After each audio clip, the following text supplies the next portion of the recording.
Hello बच्चों, कक्षा 12 की भौतिक विज्ञान में आज हम सब लोग ट्रांसफार्मर से संबंधित प्रैक्टिकल में जो भी वाइवा क्वेश्चन पूछे जाएंगे उन सभी को पढ़ने वाले हैं। और ये वीडियो जो लोग अपने अपने चार्ट पर ट्रांसफार्मर बना करके जाएंगे उनके लिए बहुत ही ज्यादा इंपॉर्टेंट है, क्योंकि एग्जामिनर इसी से संबंधित क्वेश्चन पूछ सकता है। ठीक है, और कोई उससे संबंधित क्वेश्चन और मतलब बाहर से कोई क्वेश्चन पूछेगा नहीं कि फाइल से पूछेगा आपने जो बना करके, या कोई सिलेबस से पूछेगा, ऐसा कुछ नहीं होता है। आपने जो भी चार्ट में बनाया है उसी से संबंधित वो क्वेश्चन आपसे पूछेगा। ठीक है, और अगर आप लोगों ने अपने चार्ट पर ट्रांसफार्मर बनाया है तो सबसे पहली चीज, ट्रांसफार्मर का कॉन्सेप्ट क्या है वो टोटल हम सब लोगों ने पिछले वीडियो में अपने थ्योरी क्लास में कंप्लीट रूप से पढ़ लिया है। आज के इस वीडियो में हम सब लोग उससे संबंधित वाइवा प्रश्न पढ़ने वाले हैं। तो जितने भी क्वेश्चन पूछ सकता है वो, कितने भी तरीके के हो सकते हैं, तो वो सभी क्वेश्चन हमने यहाँ पर टॉप 15 क्वेश्चन के रूप में लिख दिया है और वही क्वेश्चन हम सब लोग पढ़ करके जाएंगे। ठीक, चलिए सबसे पहला चीज, ट्रांसफार्मर वाइवा वाव। बेटा 15 क्वेश्चन, इसके खोजकर्ता कौन है? सबसे पहला चीज, सबसे पहला खोजकर्ता, इसके खोजकर्ता है माइकल फेराडे। इसके खोजकर्ता माइकल फेराडे हैं। ईस्वी 1831 ईस्वी में। ठीक, और सबसे पहले एक चीज और है, सबसे पहले इसका निर्माण किसने किया? सबसे पहले इसका निर्माण यानी इसको बनाया किसने? खोजकर्ता तो वो थे, लेकिन इसको सबसे पहले स्टैनली ने बनाया। स्टैनली 1856 ईस्वी में। ठीक है भैया, ये एक एक क्वेश्चन आप लोग लिख लीजिएगा। ठीक है, ट्रांसफार्मर क्या होता है? ट्रांसफार्मर एक ऐसा उपकरण या साधन होता है जो आवृत्ति को नियत रख करके प्रत्यावर्ती वोल्टता ऑब्लिक धारा के मान को नियंत्रित करता है। तो ये करता क्या है? ये प्रत्यावर्ती धारा या वोल्टता को नियंत्रित करता है। ठीक है, प्रत्यावर्ती प्रत्यावर्ती धारा आप बोलो और चाहे वोल्टता बोल दो, को नियंत्रित करता है। नियंत्रित करने का मतलब है ये इसके मान को बढ़ाता है या घटाता है, नियंत्रित करता है। ठीक, यानी ये उच्च वोल्टेज को निम्न वोल्टेज में बदलता है, उच्च वोल्टता को निम्न वोल्टता में बदलता है, और निम्न वोल्टता को उच्च वोल्टता में बदलता है। ठीक है, इसीलिए ट्रांसफार्मर जो होते हैं वो दो तरीके के होते हैं। इसीलिए ट्रांसफार्मर कितने तरीके के होते? दो तरीके के होते हैं, दो प्रकार के होते हैं। ट्रांसफार्मर में कुंडली कितनी होती है? दो कुंडलियां होती है। एक होती है प्राथमिक कुंडली और एक होती है द्वितीयक कुंडली। प्राथमिक कुंडली उससे कहते हैं जिसमें हम सब लोग निवेशी वोल्टता को निवेशी करते हैं, मतलब निवेश करते हैं। निवेशी वोल्टता सप्लाई जिस पर हम देते हैं, हम जिस पर सप्लाई देते हैं वो प्राथमिक कुंडली, और पास रखी कुंडली जिससे हम सप्लाई वापस लेते हैं यानी निर्गत वोल्टता हम प्राप्त करते हैं, उसको द्वितीयक कुंडली कहते हैं। वीडियो में भी हमने बताया था जब इसका टॉपिक पढ़ रहे थे। ट्रांसफार्मर कितने प्रकार के होते हैं? दो प्रकार के होते हैं। एक होता है उच्चाई ट्रांसफार्मर, उच्चाई, और एक होता है अपचाई ट्रांसफार्मर। ठीक है भैया, और साथ ही साथ दो कुंडलियां होती हैं। कौन कौन सी दो कुंडलियां? एक प्राथमिक कुंडली और एक होती है द्वितीयक कुंडली। प्राथमिक कामा द्वितीयक कुंडली। ठीक है भैया, 10 मिनट 12 मिनट का जो वीडियो आएगा वो सभी के सभी चीजें हम सब लोग यहाँ पर देखेंगे, ज्यादा डिटेलिंग नहीं कर रहे हैं। ठीक है, क्योंकि हमने ऑलरेडी ये वीडियो बना रखा है। ट्रांसफार्मर किस सिद्धांत पर कार्य करता है? दो कुंडलियां है तो फिर अन्योन्य प्रेरण के सिद्धांत पर। अन्योन्य प्रेरण मतलब जिस कुंडली में हम धारा प्रवाहित करते हैं अगर उसी में विद्युत वाहक बल उत्पन्न हो रहा है तो वो स्वप्रेरण की घटना, और जिस कुंडली में हम धारा प्रवाहित करते हैं उसके पास रखी कुंडली में अगर विद्युत वाहक बल उत्पन्न होता है तो उसे अन्योन्य प्रेरण कहते हैं। ठीक है, क्योंकि इसमें पास वाली जो द्वितीय कुंडली होती है उसमें प्रेरित विद्युत वाहक बल उत्पन्न होता है। ये अन्योन्य प्रेरण के सिद्धांत पर आधारित है। बहुत बार ये चीज क्वेश्चन पूछ चुका है एग्जाम में। ठीक, ट्रांसफार्मर किस विद्युत धारा ऑब्लिक वोल्टता पर काम करता है, वह क्यों करता है? तो ट्रांसफार्मर प्रत्यावर्ती धारा या वोल्टता पर ही कार्य करता है। प्रत्यावर्ती धारा या वोल्टता पर ही कार्य करता है।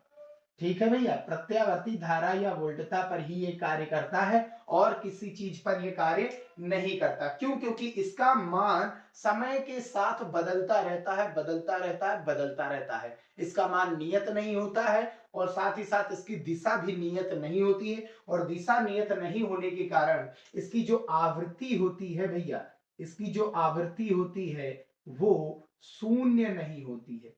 आवृत्ति जो होती है वो शून्य नहीं होती है। क्लियर है बात? क्लियर है? आना आने जाने में 1 सेकंड में आने 1 सेकंड में लगा चक्कर, यहां पर एक बल्ब लगा है, समझिए बात, और इसको अगर हम एसी मेंस से जोड़ते हैं ये उसका साइन होता है। इस जैसा ग्राफ भी आप लोगों ने देखा होगा, क्योंकि इसमें मान धीरे धीरे धीरे धीरे बढ़ता घटता है, धीरे धीरे बढ़ता घटता रहता है। इसमें क्या होता है कि दोनों तार से करंट जाती है, दोनों तार से, जिस तार से करंट जाती है उसी तार से वापस आती भी है। तो इस दोनों तार से करंट जाती है, आती है, जाती है, आती है। तो पर सेकंड में कितने चक्कर मारता है? 50, क्योंकि अपने भारत में जिस आवृत्ति का धारा बनती, प्रत्यावर्ती धारा या वोल्टता, वो 50 हर्ट्ज की होती है। ठीक है, वो आगे हम क्वेश्चन लिखे हैं। अब जाएगा और आएगा, जाएगा आएगा, वापस आएगा तो करंट सब वापस आएगा तो बल्ब बुझ सकता है, लेकिन ऐसा नहीं होगा, क्योंकि ये बुझने से पहले ही करंट वहां पहुंच जाएगी, क्योंकि करंट पर सेकंड में 50 चक्कर मारती है। ठीक है, तो इसकी दिशा और मान लगातार बदलता रहता है, ये चीज याद रखिए। और या फिर आप डायरेक्ट कह दीजिए इसकी आवृत्ति शून्य नहीं होती है। क्रोड किस धातु की बनी होती है? ट्रांसफार्मर की जो क्रोडे होती है वो बनी होती है भैया नर्म लोहे की। अच्छा, नर्म लोहे की खास बात क्या है कि वो उसके लिए चुंबकीय क्षेत्र जो होता है वो बहुत अधिकतम होता है, इसीलिए इसकी क्रोडे नर्म मुलायम लोहे की बनाई जाती है। जैसे पीतल का सिक्का जो था वो बहुत मुलायम रहता है लोहे की अपेक्षा। ठीक है, वैसे लोहे लौह चुंबकीय पदार्थ दो होते हैं, एक नर्म और एक कठोर। अब ट्रांसफार्मर की क्रोड पटलित क्यों बनाई जाती है? मतलब एक के ऊपर एक के ऊपर एक ऐसे गोल गोल फ्रेम लेकर के आते हैं आयताकार, एक के ऊपर एक के ऊपर एक रखते चले जाते हैं तो एक क्रोड बन जाती है। और वो पटलित क्यों बनाई जाती है? ताकि भंवर धारा उत्पन्न ना हो, भंवर धारा को रोकने के लिए, भंवर धारा को रोकने के लिए, भंवर धारा को रोकने के लिए। अच्छा, भंवर धारा को हम कैसे रोक सकते हैं? भंवर धारा को हम कैसे रोक सकते हैं भैया? तो सबसे पहली चीज, जब पटलित बनाएंगे, पटलित पटलित यानी ये कापी जैसा, तो उसका एरिया क्या हो जाएगा? बढ़ जाएगा, और एरिया बढ़ेगा तो जाहिर सी बात है प्रतिरोध घटेगा। ठीक है, प्रतिरोध घटता है, क्योंकि आर बराबर रो एल अपॉन ए बढ़ाएंगे तो आर घटता है, आर घटेगा तो ऊर्जा की हानि कम होगी, यानी जो हमारी भंवर धारा है उसकी वैल्यू क्या हो जाएगी? उसकी वैल्यू घट जाएगी, यानी ऊर्जा, देखिए प्रतिरोध क्या हो रहा है? कम हो रहा है। प्रतिरोध कम होने से ऊर्जा हानि क्या होगी? कम होगी, जिससे हमारे करंट की वैल्यू, करंट आसानी से चली जाएगी। समझ में आई बात?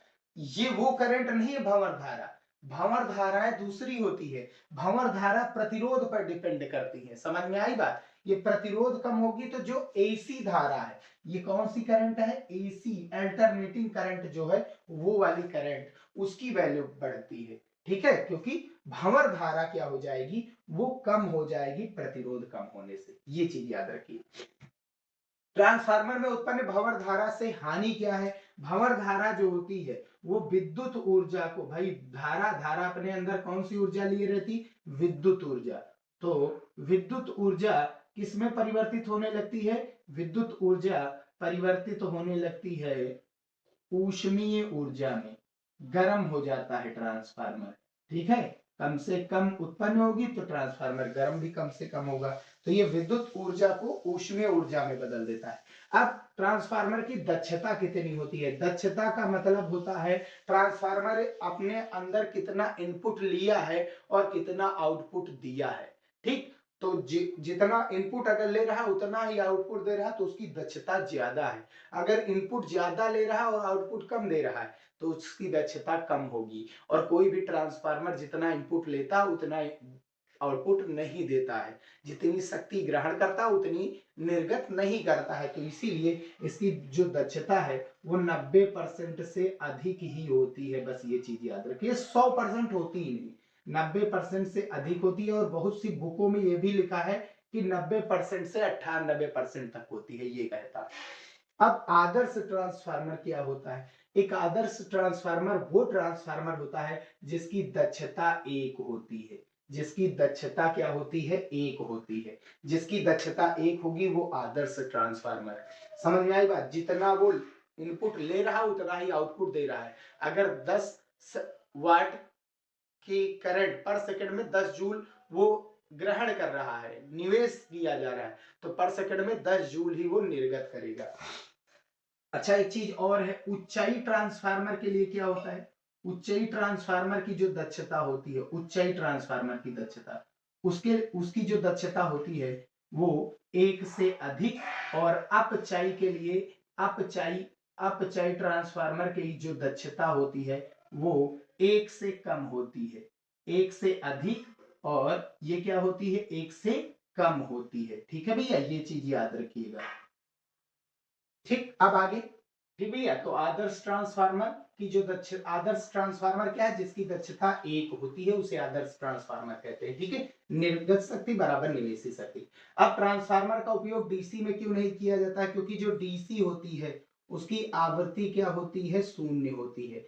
डीसी की आवृत्ति क्या होती है? शून्य। उसमें करंट की वैल्यू ना तो घटती ना तो बढ़ती है और उसकी दिशा भी नहीं बदलती। एसी में ऐसा उल्टा होता है इसका। अच्छा, सबसे मोस्ट इंपॉर्टेंट बहुत ही ये पूछा जाता है कि ट्रांसफार्मर में कौन सा आयल डालते हैं? तो ट्रांसफार्मर में खनिज आयल डाला जाता है, खनिज तेल डालते हैं। और खनिज तेल में आप ले सकते हैं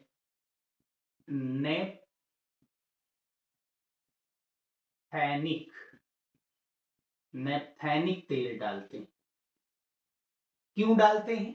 ठंडा रखने के लिए, ठंडा रखने के लिए, ठीक है, इसीलिए वो डाला जाता है, ठीक। और इसका जो टेम्परेचर होता है वो बहुत ही अधिकतम होता है, ये भी याद रखना। अब भारत में कितने हर्ट्ज आवृत्ति की एसी करंट बनती है? जो प्रत्यावर्ती धारा या वोल्टा कितने हर्ट्ज की बनती है? या ट्रांसफार्मर की जो आवृत्ति है वो कितने हर्ट्ज की बनाई जाती है? 50 हर्ट्ज की, ठीक है।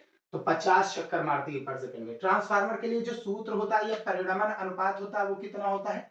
वो होता है NS अपॉन NP और बराबर में होता है, आप ये भी कर सकते हैं, VS अपॉन VP और ये बराबर होता है IP अपॉन IS और ये बराबर होता है R के, परिणमन अनुपात, ठीक है। ये सेकेंडरी कॉइल, ये प्राइमरी कॉइल। हिंदी नाम क्या है?